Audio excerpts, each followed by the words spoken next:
አሰላሙ አሌይኩም ወራህመቱላሂ ወበረካቱ። ውድና የተከበራችሁ የቀኑ የቻይና ቤተሰቦች እንዴት ናችሁ? ደህና ናችሁ? ሁላችሁንም ሰላም ብያለሁ።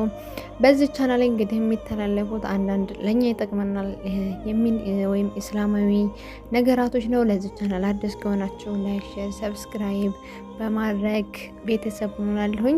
ዛሬ ደግሞ የፈጅርን ሶላት ወይም የሱብሂ ሶላት ትሩፋቶችና ፈጅርን አለመስገድ ያለውን አደጋ እንመለከታለን። አብራችሁ ይቆዩ። አንደኛ፣ ፈጅርን ስንሰግድና በአላህ ጥበቃ ስር ሁን። ነብዩ ሰለላሁ ዐለይሂ ወሰለም ሱብሂን የሰገደ ሰው በአላህ ጥበቃ ስር ነው ብለዋል። ሙስሊም ዘግበውታል። 2 ፈጅርን ስንሰግድ ሌሊት በሶላት እንደቆምክ ይቆጠርልሃልና ነብዩ ሰለላሁ ዐለይሂ ወሰለም ኢንሻእን በጀማዓ የሰገደ ግማሽ ሌሊት በሶላት እንደቆመ ነው። ሱብሂ በጀማዓ የሰገደ ደግሞ ሌሊቱን በሙሉ እንደቆመ ነው ይላሉ። ሙስሊም ዘግበውታል።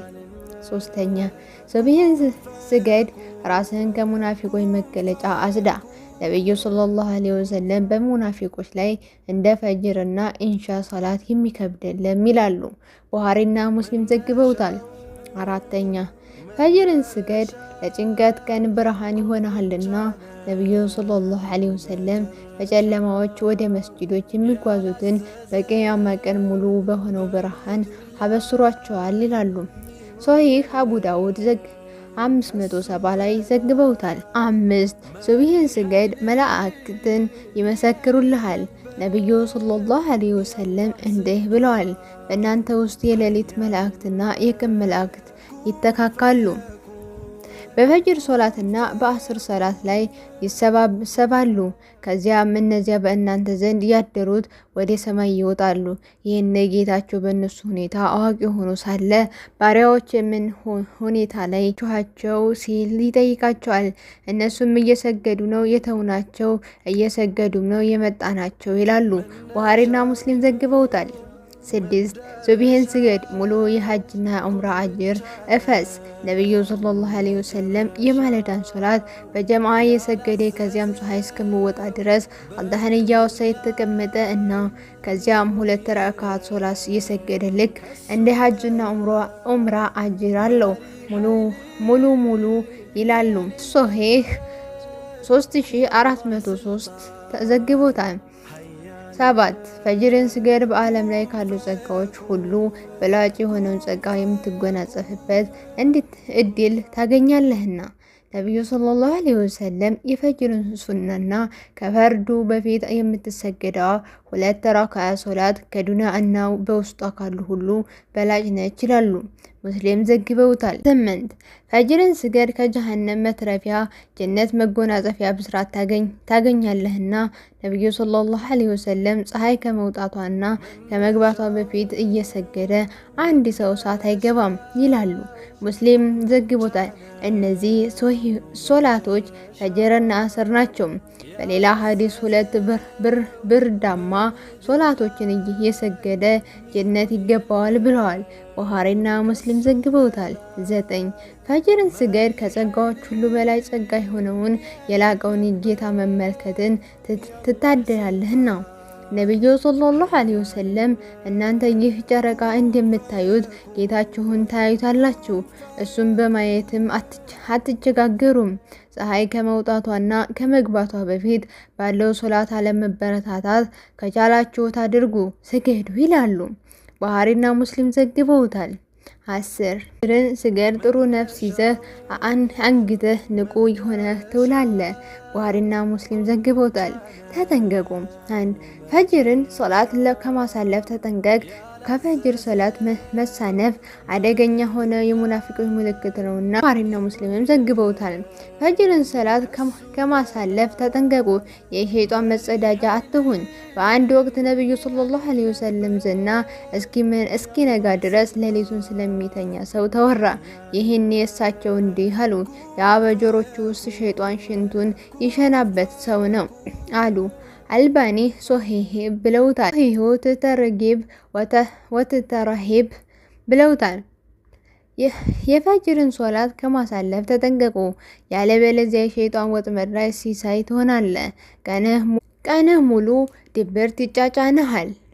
ንቃት ይቀልሃል። ፈጅር ላይ ተነስቶ ውዱእ አድርጎ ያልሰገደ ሰው ቆሻሻ ነፍስ ይዞ እንደሚያነጋና ስንፍና እንደሚጫጫነው ተናግረዋል። ቡኻሪና ሙስሊም ዘግበውታል። ፈጅርን ስገድ፣ ያለበለዚያ በቀብርህ ውስጥ እስከ ዕለተ ቂያማ የሚዘልቅ ዘግናኝ ስቃይ ትሰቃያለህ። ከነቢዩ ሰለላሁ ዐለይሂ ወሰለም እንደተላለፈ አንድ ሰው ተጋሎ ሌላው ካጠገቡ ቋጥኝ ይዞ በመቆም ራሱን ይደቁሰዋል። ድንጋዩ ተንከባሎ ሲሄድም እሱ አምጥቶ እስከሚመልስ ድረስ ራሱ እንደነበር ይመልሳል። ከዚያም እንደመጀመሪያው ይሰራበታል። ቂያማ እስከሚቆም ድረስ በዚሁ መልክ ይቀጥላል። ይህ በዚህ መልኩ የሚሰቃየው ሰውዬ ምንነት ነብዩ ሰለላሁ ዐለይሂ ወሰለም ጅብሪል አለይሂ ሰላም ሲጠይቁት ይሄ ቁርአን ይዞ ፊት የሚነሳው ግዴታ ሶላትም የሚተኛ ነው አሏቸው። ወንድሜ ሆይ እህቴ ሆይ ከፈጅር ሶላት አትዘናጉ። ወቅቱን ጠብቃችሁ ስገዱ። የሚያግዝ ብልሃትም ተጠቀም። በጊዜ የተኛ የምሽት ወሬ ይቅር። ነብዩ ሰለላሁ ዐለይሂ ወሰለም ከኢንሻ በፊት እንቅልፍ፣ ከኢንሻ በኋላ ደግሞ ወሬ ይጠሉ ነበረ። ቡኻሪና ሙስሊም ዘግበውታል። ቀኑን በወንጀል ከማሳለፍ ተጠንቀቁ። ወንጀል ከኸይር ስራ ያቅባል። በሌላ በኩል ለኸይር ስራ ትጋ። ኢስላማዊ የመኝታ ስርዓቶችን ጠብቅ። የኸይር ስራ አንድ ሽልማቱ ለሌላ ኸይር ስራ መታደል ነውና። ማታ ከመተኛታችሁ በፊት ለፈጅር ለመነሳት ቁርጠኝነት ውሳኔ አድርግ። ረጅም ጉዞ ወይም አሳሳቢ ጉዳይ ቢኖርህም ያለ ማንም አጋዥ፣ ምናልባትም ያለ አርም እየነቃህ ለሶላት ሲሆን መዘናጋትህ ስለ እውነት ከባድ ሞራል ልሽቀት ነው። ማንቂያ ደወል አላርም ተጠቀም። ምናልባት ሳይታወቅህ አጥፍቶ የመተኛት አጉል ባህሪ ካለብህ ትንሽ ራቅ አድርግህ አስቀምጠው። በሰዓቱ ነቅተህ ከተንጫጫነህ ትንሽ ተኛ የሚሉ ሸይጣን እና ነፍስያ ሸንጋይ ጉትጎታዎች እድል አትስጣቸው። መነሳትህ ያለው ዋጋ፣ መተኛትህ ያለውን አደጋ ለፍታ አስብ። ብታነሳ $50 ይሰጥሃል ቢባል የሚኖርህ ንቃት ቃኝና ራስህን ታዘብ። ፈርዱ ቀርቶ ትርፍ የሆነችውን የፈጅር 2 ረካ እንኳን ከዱንያ ጸጋ ሁሉ በላጭ እንደሆነች ራስህን አስታውስ። በመልካም የሚያግዝ ጓደኛ ወይም የህይወት አጋር ካለህም እሰየው፣ ተጠቀምበት። ታዲያ ለአላህ ውዴታ ከኢባዳዎች ሁሉ በላጭ በሁል ጊዜ ውስጥ አላህ ዘንድ ለመውደድ መስራት ነው። ጊዜ፣ ሁኔታና አንጻር አያዩም።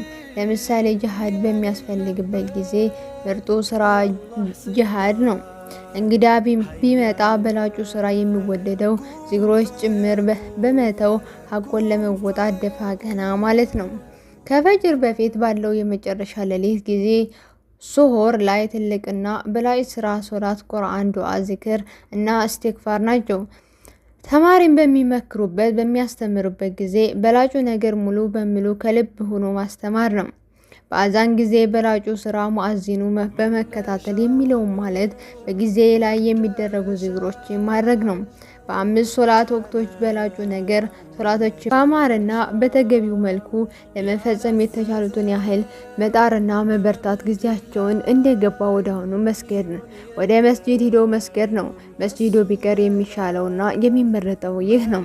የተቸገረን ሰው በሚረዱበት ጊዜ በላጩ ነገር ሌላውን በማስተማር በሆነ በራስ አቅም መርዳት፣ በገንዘብ ማገዝ። በዚህ ማገዙ ስራ ራስን በመወጠር ከችግር እስኪወጣ ድረስ የራስ ስራዎችን በፊት የለመዱትን የዚክርና የኸልዋ ተግባራቶችን ጭምር በመተው ለሱ መቆም ነው።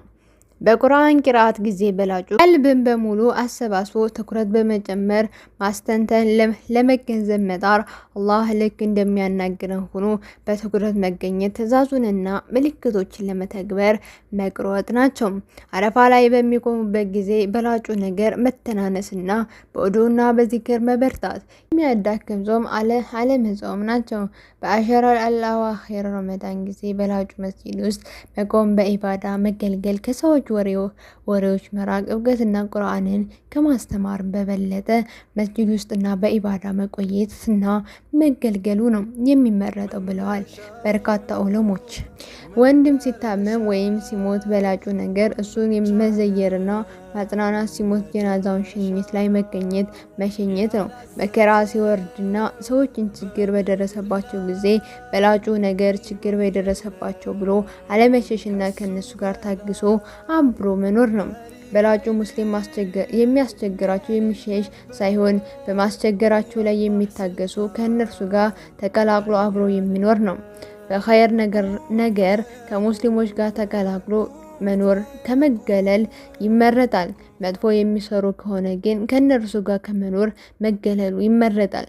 እነርሱን መቀላቀል መጥፎነታቸውን የሚቀንስ ከሆነ ከነርሱ ጋር ተቀላቅሎ መኖሩ ይመረጣል። በሁሉም ነገሮች ውስጥ በላጭ የአላህን ውዴታ መምረጥና ማስበለጥ ነው። በዚያ ጊዜ ግዴታ የሆነውን ነገር መወጣት የሁለገብ ኢባዳ ባለቤት ውስን የሆነው ኢባዳ ይዞና መርጦ አይንቀሳቀስም። በርካታ የአምልኮ ተግባራቶች ይገለባበጣል። አንድ ወደ አላህ የሚያደርሱና ከፍ የሚያደርገው የኢባዳ መንገድ ያስተላልፈው እንደሆነም ወዳውኑ በመግባት ይሄድበታል። በዚያ ወደ ሌላ ደረጃ ከፍ ይላል። ጉዞ እስኪያልቅ ድረስም ይህ መስመሩ ነው። ኢማሙ ሻፊዒ ረዲየላሁ አንሁ ደረሳዊ መካከል የነበረው ዩኑስ አብዱላ አንድ ቀን ከአስተማሪው ከኢማሙ ሻፊዒ ረዲየላሁ አንሁ ጋር በሆነ ርዕስ ላይ ሀሳብ ልዩነት ተፈጠረና ዩኑስ በመናደድ ትምህርቱን አቋርጦ ወደ ቤት አመራ። ከዚያም በምሽት ላይ ዩኑስ የቤቱ በር ሲንኳኳ ሰማ። ወደ በሩ በመጠጋት ማን ልበል በማለት ጠየቀ። በሩን ሲያንኳኳ የነበረው ሰውም ሙሐመድ ኢድሪስ ነኝ የሚል ምላሽ ሰጠው። ዩኑስም ከኢማሙ ሻፊዒ ውጭ ስሙ ሙሐመድ ኢድሪስ የሚባል ሰው ሳስብ ከሳቸው ውጭ አጣሁ። ከዚያም በሩን ስከፍት ኢማሙ ሻፊዒ መሆናቸውን ተመልክቼ በድንጋጤ ተሞላው። ከዚያም እንዲህ አሉኝ፣ ዩኑስ ወይ በመቶዎች የሚቆጠሩ ጉዳይ ላይ ተስማምተን እንዴት አንዲት ጉዳይ ትለያየናለች? ዩኑስ ሆይ በሁሉም የሀሳብ ልዩነቶች ላይ ለማሸነፍ አትሞክር። አንዳንድ የልቦችን መገዛት አጋጣሚዎችን የግል ከማድረግ የተሻለ ነው። ዩኑስ ሆይ ምናልባት የሆነ ጊዜ ለመመለሻነት ሊያስፈልግ ስለሚችል የገነባኸውና የተሻገርክበትን ድልድይ አታፍርሰው። ሁሌም ቢሆን ስህተትህን ጥላ፣ ነገር ግን ተሳሳቾችን መቼም ቢሆን እንዳትጠላ። ወንጀል በሙሉ ልብህ ተጠይፍ፣ ለወንጀለኛ ግን እዘን፣ ይቅር በል። ዩኑስ ትታቸው ንግግሩ ይሁን ተናጋሪው ግን አክብረው። አላማችን በሽተኛውን ማጥፋት ሳይሆን በሽታውን ማጥፋት ነው።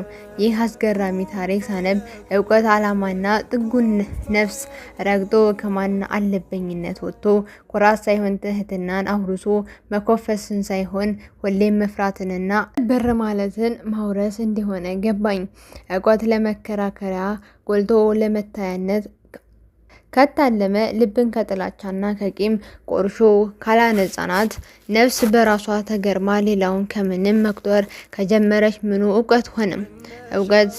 እውቀት ነውርህን ካላጸዳህበት፣ ስብዕናህን ካላገኘህበት፣ ሰዋዊነትህን ካላካፈልክበት፣ አደብህን ካልሸፈንክበት፣ ባህሪ ነጽክበት፣ ወደ ጌታ ካልተቃረብክበት፣ በራስህ ላይ መጠንቀቂያህን በራስህ ላይ ማውረጃህን እያበዛህ እንደሆነ አትዘንጋ። ኢላሂ አንተው ጠብቀን።